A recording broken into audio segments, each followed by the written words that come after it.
Alright, so, a drunk Moltres is walking home from the pub. It goes up to a house and tries to walk in, but the key doesn't work. It walks down the road a bit, tries again, and the exact same thing happens. Moltres continues down the road until they finally get to their house. And as they walk inside, they sigh and say, Moltres. Alright, anyone who didn't bail after that joke either has low standards, or just has this video on in the background. But that's fine, I can ramble on to no one for however long this video ends up being, because I really like Moltres in Gen 1. Moltres really has a lot of things that you would want in a Generation 1 Pokemon. It has stats that let it hit like a truck, with its Fire Blast matching Articuno's Blizzard for strongest non-boosted special attack in the game. And with its Flying type, you have a lot of opportunities to switch in safely on an opponent's Earthquake. It also has a combination of Agility and Fire Spin, meaning that this already fast Mon can get scary quick. While it's not the most consistent partial trapping move, 70% accuracy is still reliable enough to bet on. Anyone who's familiar with RBY knows that APT isn't a strategy that's exceptionally good, and with mons like Dragonite giving it a bad name, it's easy to just hate it 100% of the time. But, because Fire Spin is less accurate than Wrap, you can't just spam it indefinitely. Instead, it's best to use as a free turn to switch out against your counters, and whittling the opponent's team down for either a late game sweeper, or to hit damage thresholds if Moltres is your late game sweeper. Similar to how Tentacle works in UU. On the topic of damage thresholds, Hyper Beam is of course the iconic Gen 1 finishing move, and with Moltres not really getting reliable flying stab, it's the best fourth option for opponents with weaker physical defense. Alright, so that's a few things going in Moltres' favor. Looking good so far. What else does it have going for it? What do you mean that's it? Yeah, so I guess there's a few decent reasons why Moltres isn't exactly an OU staple. And leading from that previous point, this move pool is just depressing. I guess you could run Double Edge over Hyper Beam if you're worried about getting cheesed with a charge turn, but you're lowering the damage threshold, which means you're going to need to rely on more prior chip damage, or spend the 30.4% lottery of missing Fire Spin. You can pick Sky Attack, but it's fucking Sky Attack. Another issue is that your best move, the reason you use Moltres in the first place, Fire Blast, is only 85% accurate and has 8 PP. Now, Moltres won't normally be around that long to worry about running out of PP, but you still wish it would be more accurate. Someone right now is thinking, alright, well, as a long con, I could always run Flamethrower instead, take the damage loss for more turns and accuracy. And yeah, that is a great idea. If Moltres got Flamethrower in Generation 1. Yes, that's right, it doesn't even get Flamethrower, the ubiquitous Fire-type attacking move. Ask anyone on the street what a Fire-type Pokemon attack is. Nobody is going to say Fire Blast, everyone is going to say Flamethrower. But that's fine, we can ignore that for now. This means that Moltres only gets one really good stab move that's kinda inconsistent, a pair of moves that most people hate to play against that is only 70% accurate and only if you can get the boost off in the first place, and a placeholder Hyper Beam to hit a few mons a little bit harder than Fire Blast. With these being your only real options, anyone playing against you is pretty much always going to know your moveset ahead of time. And buckle in, because that's just the start of the issues. Another big issue is the typing. As Grandpa Charizard knows, Fire Flying is pretty rough. You get the 2 times damage on Eggy and Jinx, and that's always great because sometimes those hoes can ruin your life just like my ex-wife. But that's really it for super effective damage against the rest of the main OU bracket. On the other hand though, you have a ton of common weaknesses. While taking double damage from Ice, Electric, and Water, and a 4 times weakness to Rock, so expect to make quick friends with Rhydon. The ground immunity from the Flying type is nice, but imagine a world where the Bird type stayed the Bird type and Moltres was just a Fire Normal type. That would be scary. On the topic of things to keep you up at night, You could also always accidentally thaw a frozen Pokemon with a misfired Fire Blast. So basically, anytime you manage to freeze anything, you are always walking on eggshells, which is basically throwing away your insta-kill if you manage to mess it up. And speaking of statuses, Moltres is crippled by paralysis, because while you can ignore the speed drop with agility, you really don't get a lot of extra moves before Moltres really goes down quickly. Alright, so we have a few niche benefits and some pretty glaring flaws. Which makes sense, Moltres is only ranked 16th on the viability rankings, putting it in C tier, which is described by Smogon as Pokemon of solid niches but are inconsistent. Well, that's what we found to be true about Moltres so far, so yeah, I agree with the experts. I'm sure they're glad for my input. But if you accept the imperfections and you build a team around it, Moltres really does have a decently high ceiling. So, I have 4 team setups for us to go through that I've tried out, arranged from the best to the funniest. But before we switch into the team composition part of the video, let's spend just a minute and talk about our sponsor for this video. Me. Hi, I made this. And hopefully it's going to be releasing Christmas Day. Regardless of how you celebrate this time of year, thank you for all of the support that you guys have given me. 41 subscribers is 41 more than I expected to be having this year. It's been a blast, and I have a lot of fun ideas for 2023, so stay tuned for more. Alright, one sappy obligatory end of the year thing later, here is my main Moltres based team, the standard for me. On the right side of the screen is my typical setup for when each monster is going to get used, but of course this can get changed mid-match based on matchups or any Gen 1 shenanigans that happen. But this is a pretty easy setup to understand. Starmie is my personal favorite lead, not because of it actually making a move on turn 1, but because of how good prediction can make it a red herring for a switch in, then coming back later in the mid-game to outspeed almost the entire tier with wonderful coverage.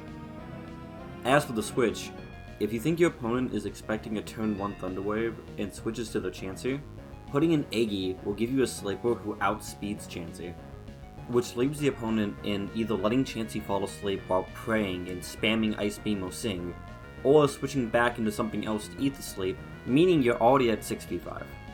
And if it is in fact a turn 1 Thunder Wave that you end up eating, Chansey and Snorlax are really the only mons who it's important that Eggy outspeeds. It's not fast in general at all, and you always do have the nuclear button if you're feeling desperate. But besides the lead matchup, you keep Eggy, Starmie, and Zapdos in for as long as you can despite paralysis, sleep, and the best status in the game, death. After your opponent's team is hopefully statused and beat down, Snorlax comes in to wreck shop as your mid-game wall and take down any serious threats remaining. Only getting countered by Gengar with this kind of insane moveset of Body Slam, Hyper Beam, Counter, and Self-Destruct. And if you're scared of Gengar, just try leaving Starmie alive. Its insane crit rate Psychic is a one-hit KO, and it's a really scary chunk if not. And finally, after the big cat goes down, you have the best mon in the game left. And Tauros. You use Moltres against your opponent's hopefully paralyzed team, fire spinning and cheesing paralysis on the turns you miss until you can wear them down. And on any counters that are left, you can use Fire Spin to get a free switch to Tauros, who can easily tear through any remaining threats that Moltres can't take out. I usually switch between Blizzard and Fire Spin on my Tauros, but either move will give you a wide range of coverage. Obviously, like I said, there's times where this strategy doesn't work great. Gen 1 is full of cheese like me on a Friday, so random freezes, sleeps, and specific matchups even will ruin your life with this setup. I know I've been giving subtle clues about it throughout the video, but Jinx really messes with this flowchart a ton. You really can't afford to have any of your Pokemon asleep to make this team work, and Starmie cannot deal with Jinx at all. Your best shot is to paralyze Jinx, pray that it doesn't put you to sleep, switch into Moltres, pray that it doesn't put you to sleep, and Fire Blast, and pray that doesn't miss, and that you get the one-hit KO. So, yeah, I hate Jinx. Alright, that's my first team for you. And like I said, it's the Moltres team I think realistically can get you the furthest. I thought about maybe going with Rhydon over Zapdos, but you really do miss the additional Thunder Wave user. But speaking of missing things, I'm sure anyone watching this video is looking at my team, wondering where someone is. Okay, I get it. I love this monster too. Let's get to it. Okay, so clearly this is basically the exact same team, except we got Gengar. We swapped Gengar out with Zapdos, as we're essentially replacing their place on the team. A strong special attacker with pretty decent coverage. Eggy is still a sleeper, so we can run a Thunderbolt, Psychic, Confuse Ray, Explosion set on Gengar, and without the shackles of Hypnosis, this set can scare off a lot of threats. We swap out Blizzard for Fire Blast and Tauros so we can run Thunderbolt over Blizzard on Stormy to maximize coverage, and bam, we are in business. This set is actually pretty solid, but we do have a few problems. We'd lose a Paralysis Spreader, which is a big deal with the Moltres team. Confuse Ray can help, but it's definitely not a substitute. But arguably even worse is that while Zapdos can deal with Chansey with a little help from Paralysis and its high crit rate, with Gengar though you're going to need to Explode, and even that's only going to do like 70%. But besides that, it's definitely not the worst, and having the normal immunity does give you a lot of opportunities that Zapdos doesn't get. But I don't know if that's a good trade or not for me. The potential Chansey matchup is super important. And since we mentioned that Pink Freak, let's get into why I don't like Chansey on this team. So for this one, we swapped Chansey in for Eggy because it'll be replacing the Big Lug with Sing and Thunder Wave along with Soft Boil and Ice Beam. As well, we replaced Zapdos with Rhydon because I wanted to, and honestly I think this team would be marginally better without that second switch, but hey, here we are. So the big problem here is that Sing is just not accurate. Putting an opponent to sleep is a huge edge, and with a slightly gimmick team like the one we're using, you really do need a little help. But what I think the biggest issue is that Exeggutor's Explosion is great for keeping the match going, and for dealing with walls that you don't want to bring Tauros out for too early. While Chansey as a wall is basically just a wall. It slows the game down, and I just don't like it personally. I know that I just made someone violently angry, and I am sorry in advance. But this last team is going to make a lot of people angry. Purely because of how dumb it is. Okay, check it out. There was a lot to explain here. I get it. First things first, we swapped our lead up for Jinx because I hate myself. But we need our first turn sleep for this much cheese to fit on our sandwich, and they are our best bet. Gengar is of course an alternative, but I've never liked relying on Turn 1 Hypnosis, even for a cheese team. After we put something to sleep or die trying, our two big guns come out to wreck the opponents. Amnesia Rest Slowbro and a physical Snorlax can usually trample a large chunk of the opposition, especially if you still have Jinx to do some damage with also. Tauros and Eggy come out afterwards to finish anything extra threatening, leaving Moltres as your last mon standing. Now, you may have noticed that we're running Toxic, and not only that, we're running Toxic on 3 members of our team. Now Jinx can definitely afford the move slot. For Snorlax we're running it over counter, and on Eggy we're trying to exploit the Leech Seed Toxic counter. The reason that we're running so much poison is that when Moltres comes in at the end, either everything is already dead, or what's left can get bullied down by Fire Spins and a poison damage combo. Clearly this isn't the best plan ever, it's a gimmick, but when it works, it really works, and it's hilarious, and I love it. Alright, so there's the teams I've come up with, and let me know if you have any other fun ones, but finally, I want to see how Moltres pairs up 1v1 against the rest of the viability ranking. Just up until the end of C rank where it resides, and because I love making assets I guess, we'll sort this into 3 groups. Pokemon Moltres struggles against, monsters Moltres can beat, but it needs a little help with luck, and mons that Moltres can pretty reliably take on. These are all obviously only my opinion.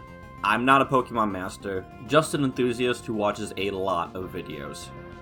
The Pokemon on the top of the list are going to be the best representatives of the list. The lower on the list we go, the more I can be swayed to move them from one group to another. And before we get started, remember if you like this video, please do all the things to help me feed the true eldritch nightmare that is the YouTube algorithm. So, to start us off, the big 3.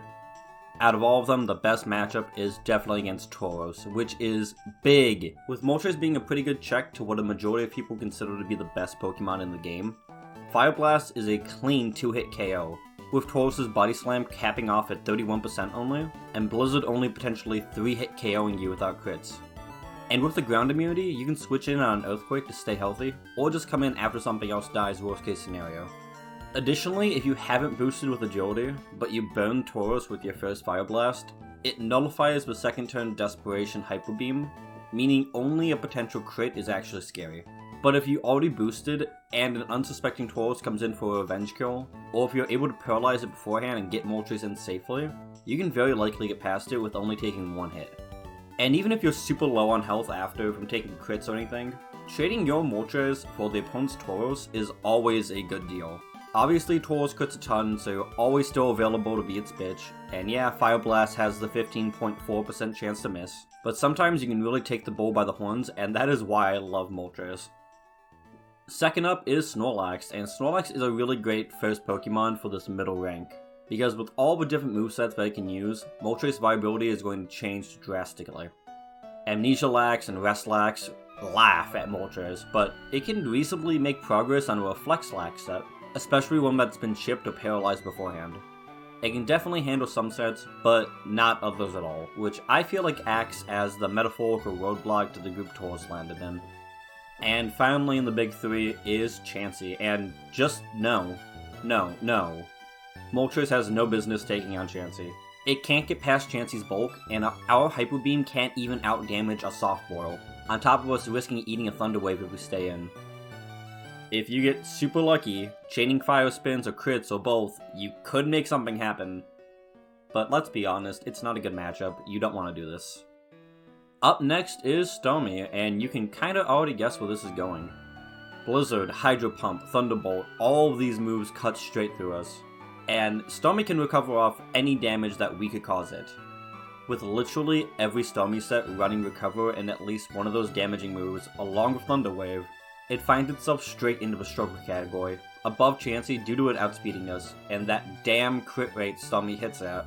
All these factors combine to make Starmie a stellar counter to Moltres. Captain Egg is here to meet the Reaper next, and this is a mon where I'm kinda torn on it. While you obviously get the super effective damage and a clear 1-2 combo of Fire Spin into Fire Blast, if either move ends up missing, you're going to risk a Sleep Powder or eat an Explosion. But Sleep Powder isn't exactly super reliable, or effective even either, and making a top 6 Pokemon explode on your Moltres is hilarious. So I'm gonna put it above Tauros, scrambled and all. Alakazam is one of those mons that we run Hyper Beam for, and chaining together 2 or 3 or 4 Fire Spins to get that Hyper Beam damage threshold isn't the most unreasonable thing ever, but with its recovery and Psychic drops lowering fire damage, along with the obligatory Thunder Wave along the way, Alakazam can totally fuck up Moltres sometimes also. It really depends on the context of the matchup, if anyone has chip damage or paralysis. Otherwise, it's a bit of a toss-up either way. So, middle category goes, but I'd say it's closer to a good matchup than a bad one, so under Lasagna Bro you go. The Rocky Boys can definitely go together because they're both essentially the same, terrifying counters that can absolutely wreck Moltres while we cannot do anything at all to them. Rock Slide is a guaranteed one-hit KO from the Pokemon that matters, and nearly so for his low POW. They're afraid of burns for the damage loss, yes, but you really only get one 30% shot to do that if you're going to go for it, and even then, you are still going to get wrecked. I don't know, honestly, I would not take that chance. I think these are easy fits on the board. I don't think anyone is going to argue with this. Please argue with this in the comments below if you hate me already. The legendary birds have their first meetup next with Zapdos, and unfortunately, it is Moltres' worst matchup of them all. With Zapdos outspeeding us and having a 2-hit KO, 100% accurate Thunderbolt, to our 3-hit KO, 85% accurate Fire Blast, Moltres really shouldn't be taking on Zapdos. It's not an impossible matchup to win. If you go in with the opponent paralyzed and get lucky with Fire Spins and crits, you can make something work, but I think that's pretty similar to Chansey, so we're gonna put it underneath Chansey. Zapping past that is Cloyster, OU's premier trapper. It feels really good to finally get to bully the bully, I'm not even gonna lie. Unfortunately, if you miss your Fire Spin, you are gonna get bullied back, and Cloyster is pretty reliably better at it than we are. Outspeeding Cloyster is obviously very important, but while its Clamp Blizzard combo can pretty reliably take down Cloyster with just those 2 moves, Fire Spin into Fire Blast will usually require 2 successful Fire Spins. Middle group, this could go either way based on your luck. I think it beats Snorlax as the best example of the middle group so far there. Coming out of the show afterwards is Jinx. With a 64% chance to one-hit KO with Fire Blast, Jinx is clearly afraid of Moltres, especially if you use Fire Spin first to guarantee a takedown with the Blast. But Blizzard is a 2-hit KO, and since Jinx outspeeds us, if luck isn't in our favor, it can get away from us very quickly. Bottom of the good matchup list, it needs a little luck, but only a little, and if you're using Moltres, you live for a little inconsistency. Please notice me, Senpai. Back on track, Moltres beats Gengar every time. Top of the easy matchup list, get bent. Okay, JK, Gengar is actually a super weird matchup. We really can't damage it that well, but neither can Gengar. Obviously, Hypnosis is scary, but if any Pokemon on your team should be eating sleep, Moltres is probably your best choice. And it's usually pretty 50-50 on if Gengar is running Psychic or Thunderbolt, so that'll change the matchup also. And making the opponent's Gengar explode is also less significantly impactful than their Snorlax or Aggie too. So I'm going to put it in the middle group. It's a weird matchup, but it's going to be above Alakazam and below Snorlax. You figure out why. Jolteon is a lot like Zapdos in this matchup, with a higher crit rate, and commonly also running Rest. So in this case, Jolteon is actually more threatening than Zapdos.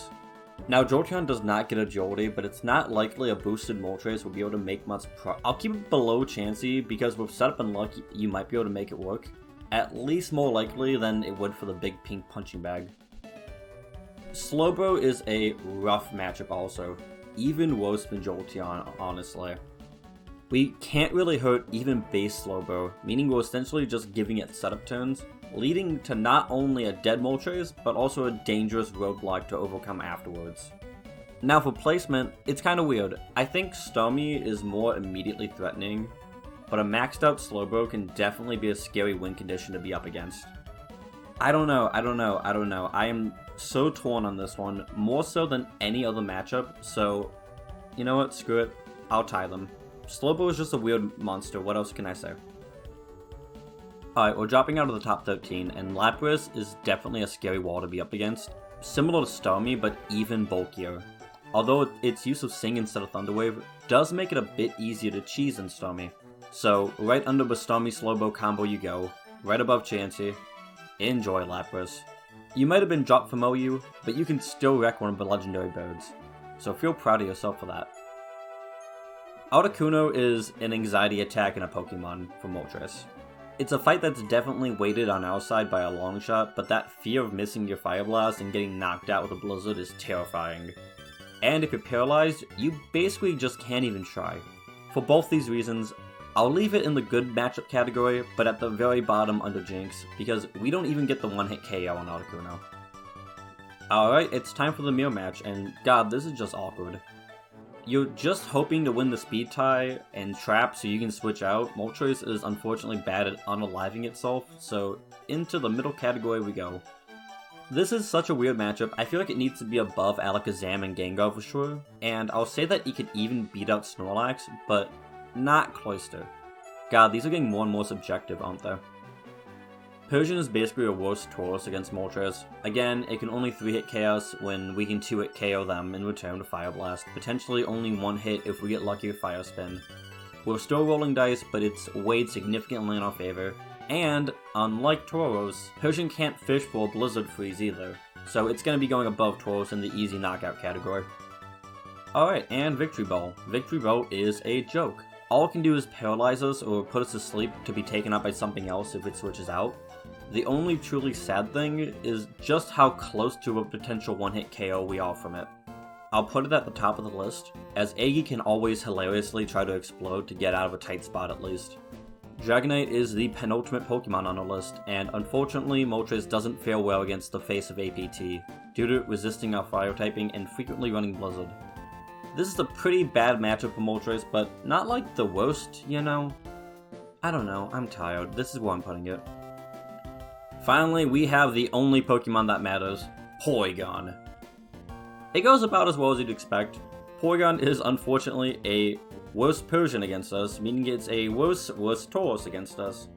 As at least Slash could 3-hit KO us, while most of Porygon's moves are a 4-hit affair.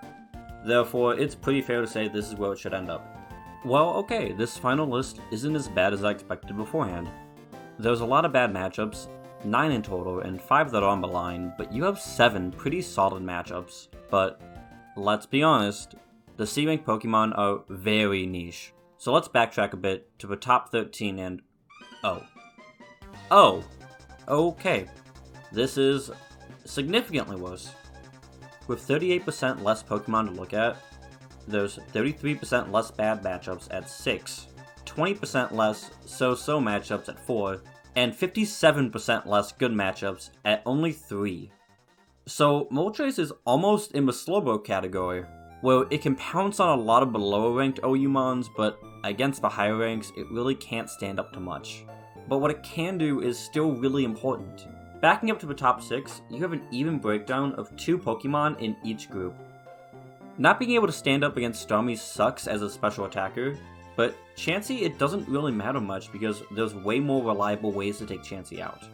The split on Alakazam is great, but with Snorlax, if you can scout out the moveset ahead of time, you'll know whether or not you can take it on. And just being able to get that knowledge and use it effectively is still great. And the good matchups are actually really good matchups. Iggy is just a terrifying monster to deal with if you're on a corner.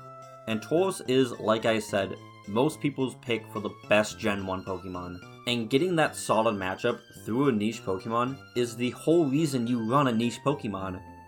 I'm not gonna lie, it obviously has a ton of problems, but if you really, really want to run Moltres, you can. And running it is not going to be the reason you lose if you can manage those problems effectively.